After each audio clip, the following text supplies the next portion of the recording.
Welcome to day 71 दोस्तों। और आज मुझे बात करनी है भाई कल के बारे में। कल था नवंबर 30 और कल लास्ट दिन था एनएनएन का।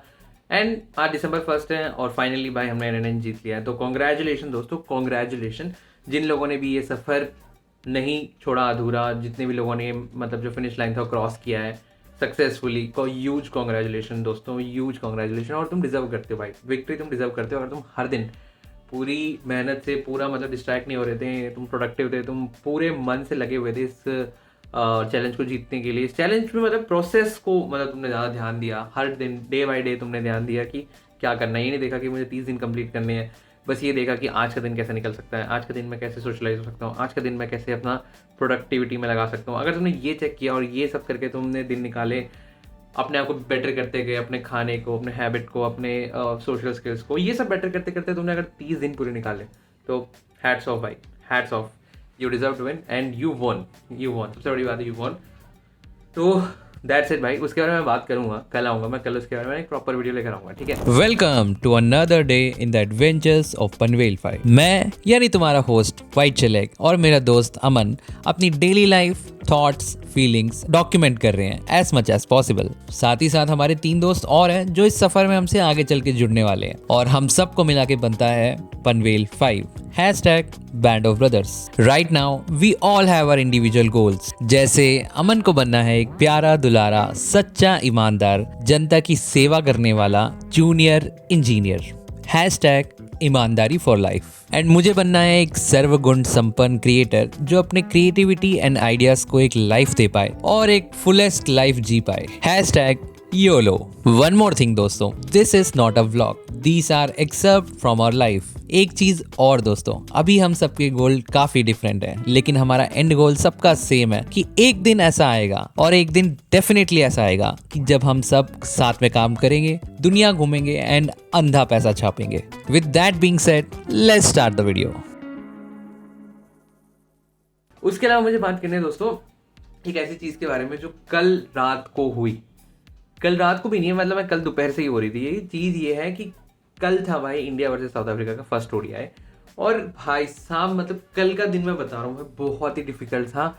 ऑलमोस्ट एनएनएन ब्रेक करने वाला था भाई विराट कोहली। ऑलमोस्ट मतलब मैं ब्रिंक पे था, जिस तरह से वो खेल रहा था ना भाई, मैं ऑलमोस्ट ब्रिंक पे था। मैं एनएनएन ब्रेक कर चुका था ऑलमोस्ट। पर मैंने कहा नहीं यार प्लीज़ भाई, इतना भी कोहली पगलू नहीं बनना कि भाई कुछ गड़बड़ हो जाए। तो हल्का सा रह गया बस, ठीक है। तो बाकी बात यह है कि 135 रन भाई, पहले 100 रन उसने इतने आराम से बनाए। रन बॉल चल रहा था, सिचुएशन के हिसाब से खेल रहा था, ठीक है। 100 मतलब 89 से 100 तक उसने मतलब 10-12 बॉलें खेली, तब जाके उससे 100 बने, ठीक है। लेकिन जैसे ही 100 बना, फिफ्थ गियर सेकेंड गियर से फिफ्थ गियर डायरेक्ट इतनी तेजी से 135 रन बने उसके। भाई साहब मजा आ गया। ऐसा लग रहा, मेरे को तो ऐसा लग रहा था कि भाई 200 बन गए आज। आज विराट भाई का लगता है मूड है 200 बनाने का, ऐसा लग रहा था मुझे ऑलमोस्ट कि ये रोहित शर्मा का मतलब 264 भी तोड़ देगा जिस हिसाब से खेल रहा है अभी। लेकिन भाई अनफॉर्चुनेटली भाई कैच थमा के आउट हो गए विराट भाई। तो इसके लिए मैं दुखी हूँ और नाराज भी हूँ कि भाई यार क्या किया ये 200। आज 200 वाली फीलिंग आ रही थी अंदर से कि भाई 200 तो आज पक्के हैं। लेकिन एज यूजुअल गर्म करके ठंडा करना भाई ये विराट कोहली को ही आता है, तो वो वाली बात है। लेकिन जो भी सीन है, उसके अलावा भाई रोहित शर्मा ने भी हाफ सेंचुरी मारी तो मज़ा आया भाई। रोहित शर्मा की बैटिंग देख के, विराट कोहली की बैटिंग देख के, दोनों की पार्टनरशिप देख के मुझे तो ऑलमोस्ट मैं बता रहा हूँ ना एनएनएन हो जाता ब्रेक। ऑलमोस्ट ब्रेक हो गया था, ऑलमोस्ट, लेकिन बच गए दोस्तों, बच गए। तो ये है। इसके अलावा भाई लास्ट में फिनिशिंग भी अच्छी थी, जड्डू ने बहुत अच्छी फिनिशिंग दी। मतलब आते ही भाई क्या अटैकिंग खेलने लगा जड्डू। और केएल राहुल ने भी भाई अपने 60 रन जितने भी मारे वो बहुत अच्छा था। मतलब इन जनरल मैच अच्छा था। और मैच कल भाई फंस गया था, और फंस पता इसलिए गया था क्योंकि ड्यू आ गई थी। ड्यू अगर तुम्हें नहीं पता ना, तो ड्यू को हिंदी में बोलते हैं शबनम, ठीक है। तो शबनम आ गई थी रात को। तो शबनम का क्या सीन रहता है कि जैसे ही शबनम आते हैं तो बॉल ग्रिप नहीं होती और बॉल फिर कुछ नहीं करती। बॉल का कोई यूज, ऐसा लगता है कि बॉलर के पास अब बॉल बस ऐसी है कि बस फेंक के बस बैट्समैन के पास देनी है और बैट्समैन मारेगा चौके छक्के भाई, 2-3 जितने रन लेने। अब मतलब ये एकदम रन फेस्ट है। अब ये रन फेस्ट मतलब बॉलर्स की कुछ नहीं चलने वाली, चाहे तो स्विंग करा ले, चाहे तो स्पिन करा ले, चाहे तो कुछ करा ले, बॉल तेरी बात नहीं सुनने वाली क्योंकि शबनम जी आ चुकी है। Yes, Shabnam ji back in the stadium. तो ये वाला सीन था और बहुत मुश्किल से मैं बता रहा हूँ, ये जो 15 रन से इंडिया जीती भी है ना, ये मतलब मैच जीत गए बस, ऐसा वाला जीत था। ये नहीं था कि भाई मतलब कंफर्म पहले बॉल से मैं पता था कि इंडिया जीतने वाली है। ये तो बस हम जीत गए किसी तरह, हमने इसको जीत में वो कर दिया, कन्वर्ट कर दिया। लेकिन मैच जा सकता था भाई, ये मैच जा सकता था, मतलब बॉलर्स के हाथ में। चलो किसी तरह हम जीत गए, वो अच्छी बात है, मैं तो सपोर्ट ही करता हूँ कि इंडिया जीत गए, अच्छा लगा मुझे। लेकिन मैच जा सकता था, मैच साउथ अफ्रीका के मतलब पक्ष में ज़्यादा जा सकता था जिस हिसाब से वो बैटिंग कर रहे थे। और हमारे पास कोई एडवांटेज नहीं है। जब हम सेकंड इनिंग्स में बॉलिंग करने आते हैं ना, इतनी ठंड में, नवंबर दिसंबर के टाइम पे, तो ओस आ जाती है ग्रास पे और बॉल गीली हो जाती है। फिर बॉल कुछ कर लो तुम भाई, वो छक्का ही जाती है, चौका ही मारते, मतलब बैट्समैन के फेवर में ही जाती है फिर वो। तो हम किसी तरह जीते हैं ये, मैं ये नहीं बोलूँगा कि हमारे बॉलर्स ने बेकार काम किया या फिर हमारे बॉलर्स, मतलब इस कंडीशन में बॉलर्स ने भाई किसी तरह 15 रन से मैच जितवा दिया, ये बहुत बड़ी बात है, बहुत ही बड़ी बात है। और ये हमें फर्स्ट बॉल या फिर आधे गेम में भी नहीं पता था कि ऐसा कुछ होने वाला है, क्योंकि हमें तो ऐसा लग रहा था कि साउथ अफ्रीका ही जीतेगी जिस हिसाब से खेल रही थी। समझ रहे, बहुत डिफिकल्ट मैच था ये। और यहाँ पे मैच जीतना भी ऐसा है कि चलो भाई, जैसा होता है ना कि चेस में जो सेकंड खेल रहा है, मतलब जो ब्लैक है, वो जीत जाए तो एक बड़ी बात होती है, वैसा वाला हिसाब है ये। क्योंकि 95% 98% ऑफ द टाइम जो वाइट चलेगा ना, मतलब जो पहले बैटिंग करेगा, सॉरी जो सेकंड बैटिंग करेगा, वही जीतता है। जब ड्यू आता है तो जो सेकंड बैटिंग करता है वही जीतता है, रन फेस्ट होता है।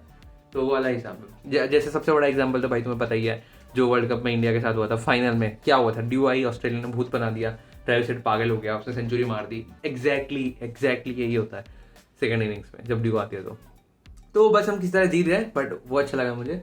एंड अगेन कोहली पगलू भाई, मतलब भाई जब बंदा ग्राउंड पे होता है ना तो एकदम समा बांध देता है, एकदम क्या कहते हैं, जोश बांध देता है भाई बंदा, वो ना एक ऑरा ही अलग है।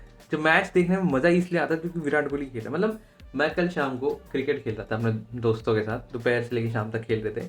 वहाँ पे हमारा मैच चल रहा है, सीरियस मैच है, फंसा हुआ है, लेकिन सबका ध्यान पता है किस पे, सबका ध्यान अपने फ़ोन पे है। और मैं खुद बैटिंग करते हुए फ़ोन देख रहा हूँ कि भाई कोहली की सेंचुरी हुई, कोहली कितने रन हो गए, कोहली कहाँ तक पहुँचा, कोहली आज 200 मार के रहेगा। मैं फील्डिंग कर रहा हूँ, नीचे फ़ोन रखा हुआ है, मैं सुन रहा हूँ कमेंट्री और फ़ोन देख रहा हूँ कि भाई कोहली क्या कर रहा है, कोहली क्या कर रहा है।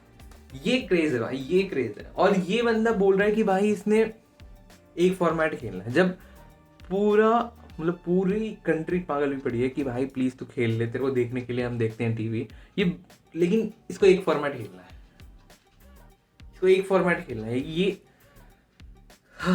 चलो इसकी भी कोई गलती नहीं है, क्योंकि क्या ही बोले, मतलब क्या बोल सकते हैं हम सेलेक्टर्स और बीसीसीआई और कोच, पता नहीं भाई क्या बोले हम। तो दैट्स इट भाई, दैट्स इट फॉर टुडे। बहुत मुश्किल था कल का दिन, मैं यही बताने आया था, और बहुत अच्छा था। मतलब ODI 1 तो बहुत अच्छा था, अब ODI 2 देखते हैं कैसे जीतते हैं। क्या हम साउथ अफ्रीका को वाइट वॉश कर पाएंगे कि नहीं, पता नहीं। लेकिन हम एज यूजुअल भाई, अगर हम टॉस हारेंगे तो हम शायद ही, मुश्किल है हमें वो वाला मैच भी जीतते हैं, क्योंकि ड्यू के बाद भाई, ड्यू के बाद जो इफेक्टिवनेस होती है ना, बहुत कम हो जाती है बॉलर्स की। चाहे तुम कितने भी टॉप क्लास के बॉलर हो, ड्यू आने के बाद मैच गया, ऐसा समझ लो।